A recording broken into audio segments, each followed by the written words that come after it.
Welcome back to the John and Linetia Show. So, do you ever have any of that 5-hour energy? No. Yeah. I've never had it.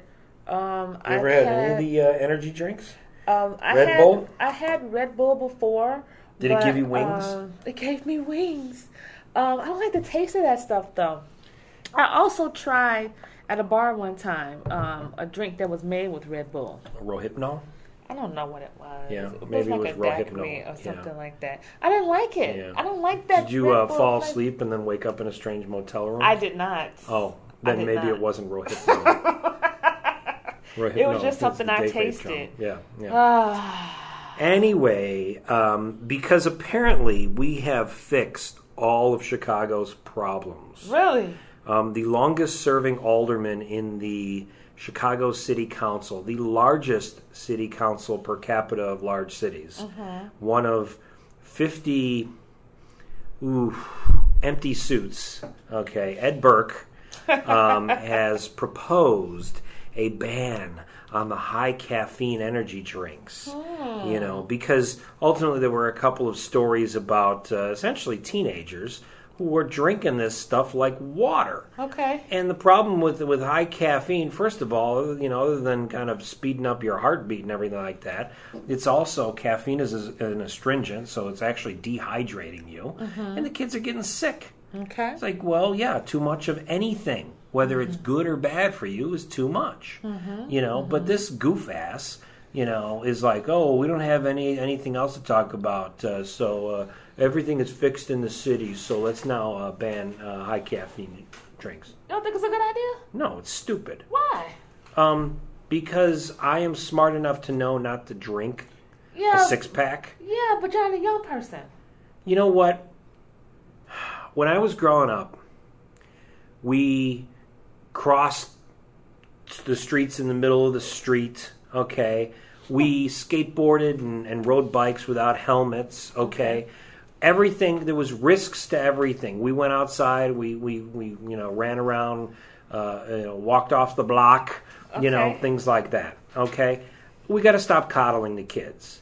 If the kids are going to do something that's going to kill them, let them die, You know what?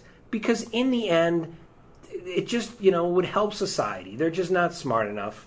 If the parents aren't telling them, don't drink 8 of those monster caffeine drinks in a row because that's bad for you. If the kids, are just going to go ahead and do, fine. Let them do it. Let them get sick. Let them touch the stove, But don't make it so that I can't get my Monster fix in the city. They didn't say that you couldn't get it. They said he wants to ban. But isn't it just for like under 21 or something? All right, fine. That? So they're going to lock it up, in stores where we've got other things locked up. We have a lot of stuff locked up in the stores now.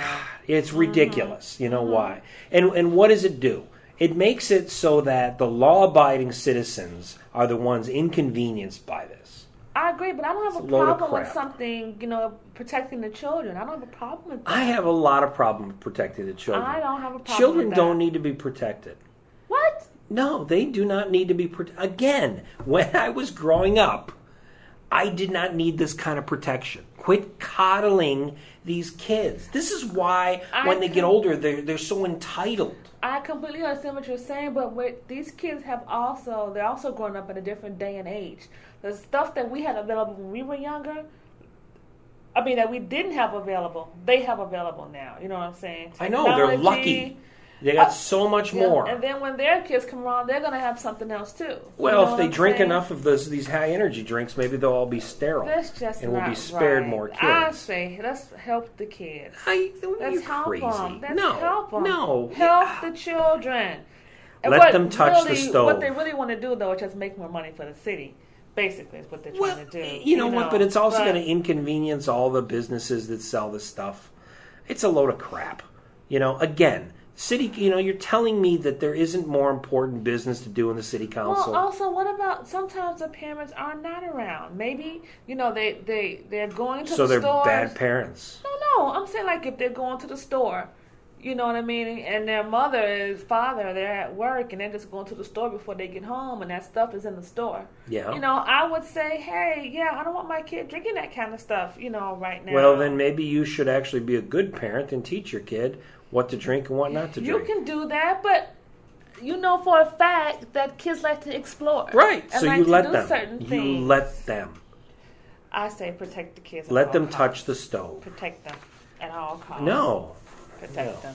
Because if you I don't have a problem with the ban. No protecting. I don't have a problem with the ban. I have a problem with the tax they have on the water. In fact, instead of this, we should give kids loaded guns to play with.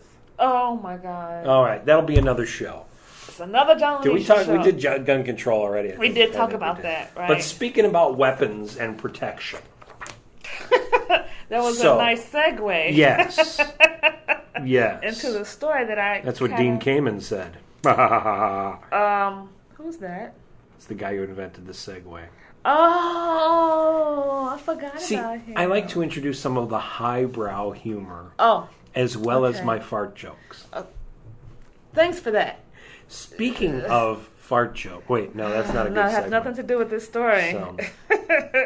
So I'm sure we all saw in the news where the Pentagon lifted the policy that had barred women from specific combat roles. There we go. Yeah.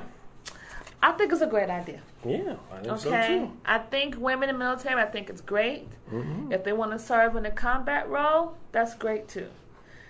I don't think it should be mandatory that you do this, but if you choose to, that's fine too.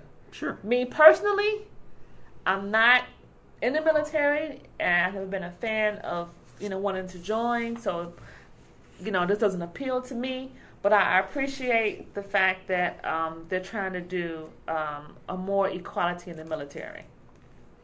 Well, it only makes sense, and they're not. I don't think they're really requiring things as much as they're dropping the restrictions, and basically everything is equal. Right. You want to be equal. Fine. Now we're equal. Now, if women want to fight and get on the front lines and blow away, some of our enemies, let them do that. I don't have a problem with that. Yeah. Now, I read, though, a lot of men are having a problem with this. Not the equality factor, just men have been taught, to protect women. And when you see a woman out there, in combat, and, it's soldiers that are afraid that the women are going to be better shots. They're going to get more kills, and they're going to their manhood right now is being challenged. Well, that's another side to it. That's what it is. But I do understand what you're saying. I completely understand. Yeah, well, that's whatever. You can understand it, but whatever. I say equality all the way. Yeah, equality. If that's what they want to do, is fine. That's right. But I did see some women who are against this. They're saying women should not be in the military at all. Women are not built to break treating. Are not built to break. Treating a person as a human being is fine, but I don't have to wear boots so that they know I'm a woman. I don't get that one, but that's okay. I'm just saying. A lot of women just don't think that women should serve like this. That's amazing to me that women are feeling that way. Well, if what's the oh wow, not all women are thinking alike. Mm-hmm. There's a news flash. Well, let's get that in the front page of the paper. I mean, quite honestly, if women actually would band together and think alike, think about all the great things that could be done in this world. There would be no more wars. There would be no more, social issues and all that. Right. Because if all women got together and basically said to the men, you know what, if you're going to keep doing this, then we're not going to give you any, something. All the men would realize, wait a minute, hold on. If I keep doing this whole warfare thing, then I'm not going to get anything off my lady. Okay, we got to stop this war. Oh. Because men know what they want. And men want a little something from their ladies. I'm just saying. I just don't think that's the thing that would... it's, what? Women could rule the world if they all got together and banded together and said, let's withhold sex for all of our demands. Because men, it would just take us. Now, granted, not the gay men. Okay, you'd have a problem with that. Okay, but the hetero men who run, what about gay women? Yeah, I mean, so half the Republican Party probably would be immune to this, but the hetero guys, they would look at it, and it would take them. It would basically take them about 3 hours. They would realize that the women were serious, and they would agree to all their demands. I'm gonna have to say no. Yeah. No. Oh, come on. No. But in the end, and so not all women are thinking alike, and that's a newsflash. I just think that you should just say, I'm glad that things are, attempting to change. Yeah. It's always a situation where women have to always fight for everything. That we don't even get this equal pay yet. Mm-hmm. They're still working on that part of it. But hey, everybody has their opinion, I suppose. But I think it's great. I just wouldn't do it because I'm not into the military thing. I have female friends who are in the military, though, who are in Marines and everything, and it's fine. It's fine. Mm-hmm. Free world, do whatever you need to do. But I think this is a step in the right direction. I agree. For the first time. Thanks for listening to the John and Linetia Show.